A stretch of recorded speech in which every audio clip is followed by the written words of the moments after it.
Hi there, it's me, Leri. As promised, here's the part 2 of the extension activities you can do with your students during class.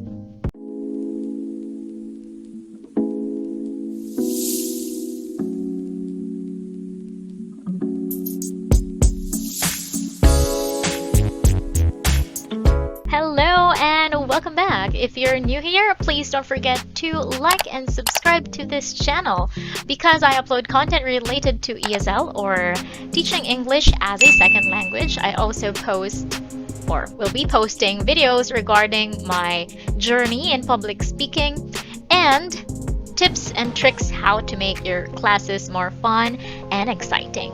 And if you think that this will help your colleagues, your friends, or even your family members, then please do share this video if you think this would be helpful for them. So without further ado, let's start. As you know, adults love to have meaningful conversations, especially when they're also learning from you. I think this is why I love teaching adults, because I get to share my knowledge, I get to share my experiences, and I learn from them too. Because, of course, we have different sets of beliefs, of opinions, and as we listen to them, we get and understand their point of views too. So, if your student chose a free talk or a free outlined lesson, the first thing you have to do is to ask if he has something in mind that he wants to talk about. For example, what do you want to talk about? Do you have something in mind that you want to talk about? If your student says, no, it's okay, nothing really, I just want to have a conversation with you, then you could introduce the topics yourself. There's actually a website that you can go to wherein you'd find tons of ESL topics that you can talk about. I'll put the link in the description box if you think you need that. But if you don't and you're a spontaneous teacher, then that's okay. That's just a backup, if wala ka sa mood mag-isip ng topic. There are different topics from A to Z. You can explore on that and you can check it beforehand, before your class starts, so that you won't come unprepared. Kasi alam ko marami sa atin na the first time you encountered a free talk class, kinabahan ka na. Siyempre kasi anong pag-uusapan nyo, diba? Ganon. So, yan. And actually, the tip in free talking is just to listen intently to your student. And so, if a student answers something, get an idea on what follow-up question you would say or you would ask. For example, I love traveling. Then you can ask, where have you traveled to? And if you've been there, you can also share your experience. And if you've been there, you can also share your experience. Like, oh, I've been to Singapore too. And it's really a clean environment there. People are so disciplined. There. Number 2 is play cards of questions with your student. For example, I bought this in Lazada. It's called Our Moments, wherein there are so many questions that you can choose from or you can draw.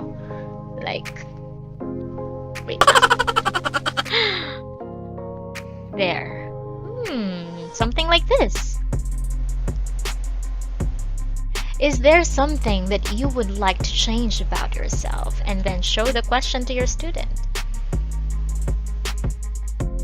And from there, your student would have to think on his feet and share his experiences. That way, you kill time and you let your student talk. So there are so many questions, but I suggest you filter these cards out because there are some that is too personal and it depends on your company if there are policies that you have to follow not involving asking personal questions.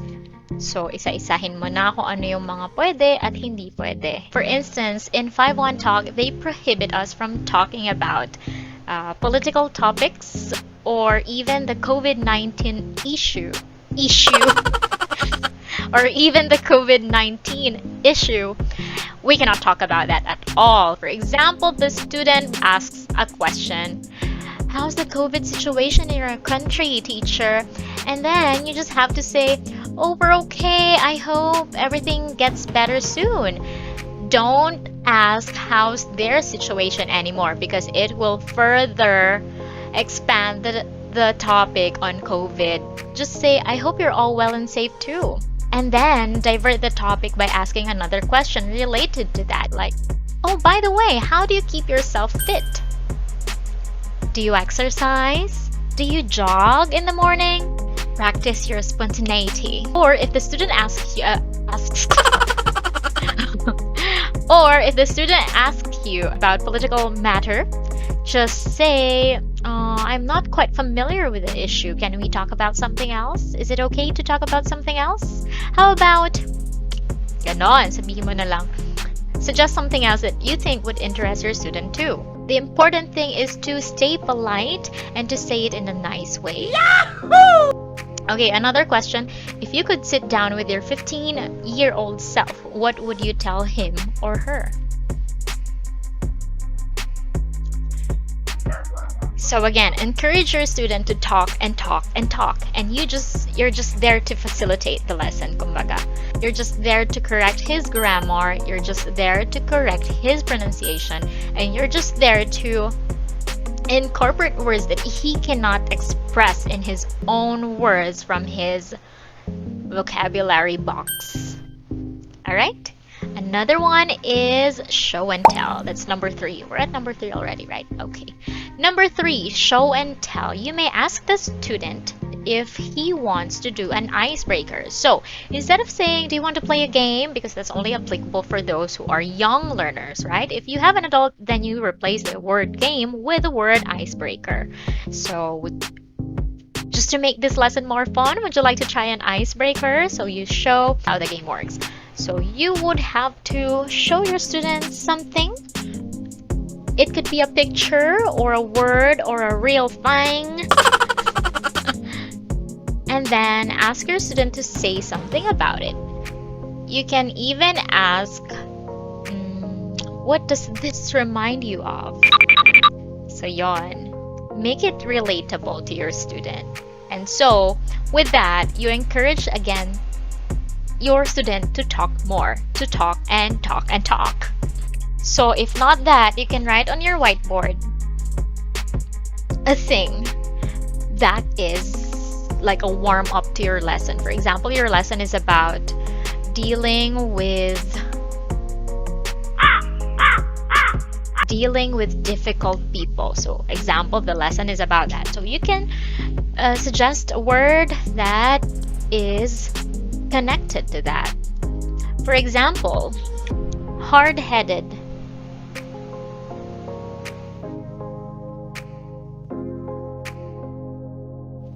Hard-headed. And then if you show the word to your student has to think of a situation, think of a sentence, think of an instance wherein he or she thinks that a person was hard-headed. Relate it to your students' experiences. Okay, if not a word, you can also use your book of rewards. What does a panda remind you of? There. Panda is one of the most important animals in China. They respect it a lot because I think there's a rule. A student of mine told me that there's a rule that they cannot hurt any panda because there's really that's a serious offense, and a serious punishment would be taken into action too. So there, that's show and tell. Number 4 is tongue twister. I love tongue twisters because this helps me to talk faster with better pronunciation. So you can do this at the beginning or by the end of your lesson. There's also a link that you can check. I'll put it again down the description box if you want to check it. There's a list of tongue twisters you can utilize for your lesson. So you can do this in the beginning or by the end of your lesson. As you come to the end, you can reserve at least 5 minutes for that, because you may have a competition. For example, you'd set a timer. Set it for, it depends on how long the tongue twister is. Set it for 1 minute first or 30 seconds. Ganon. Like, Peter Piper picked a peck of pickled pepper. If Peter Piper picked a peck of pickled pepper, where's the peck of pickled pepper Peter Piper picked?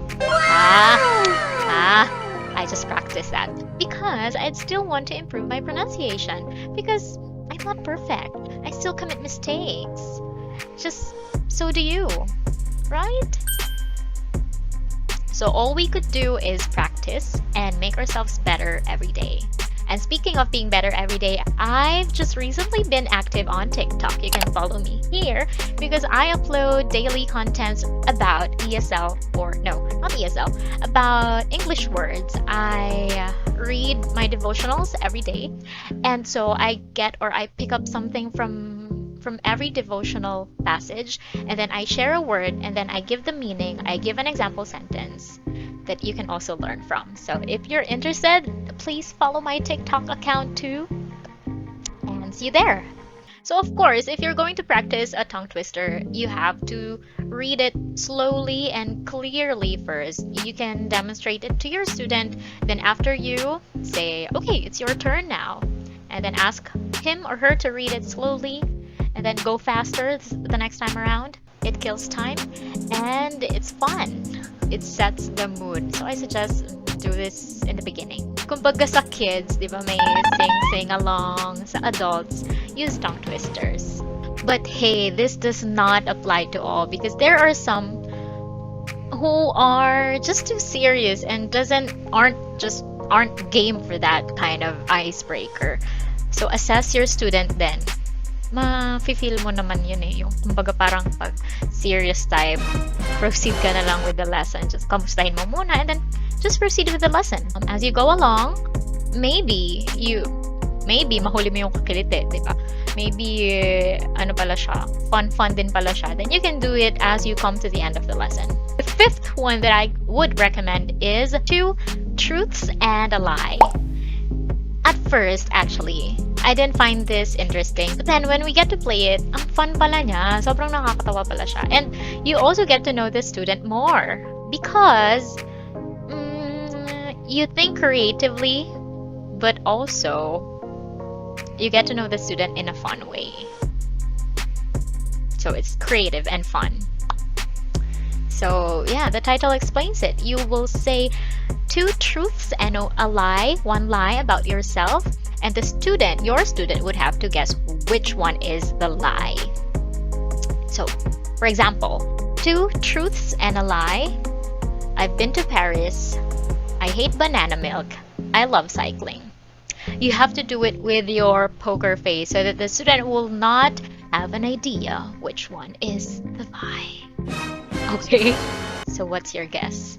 What's the lie in those 3 statements that I've said? Again, I've been to Paris. I hate banana milk. I love cycling. I'll give you 10 seconds to guess and comment down your answer. 10, 9, 8, 7, 6, 5, 4, 3, 2, and 1. Okay, what's your answer? Pause mo kung di pa tapos. Mag-comment ka. Hintayin ko. Okay na? Okay. So the lie is, I hate banana milk because I love banana milk. I've been to Paris with my family and I love cycling. I do triathlon and my favorite leg is the bike leg. There! If you have any more suggestions, please also comment them, and if you have content suggestions, comment them too, so that I know what you want to watch or find in this channel of mine. No, but no. Yeah, I hope you find this video helpful, and if you did, please share it to your colleagues or your friends. And remember, let's build each other up and learn together every day. Bye, and see you on my next video.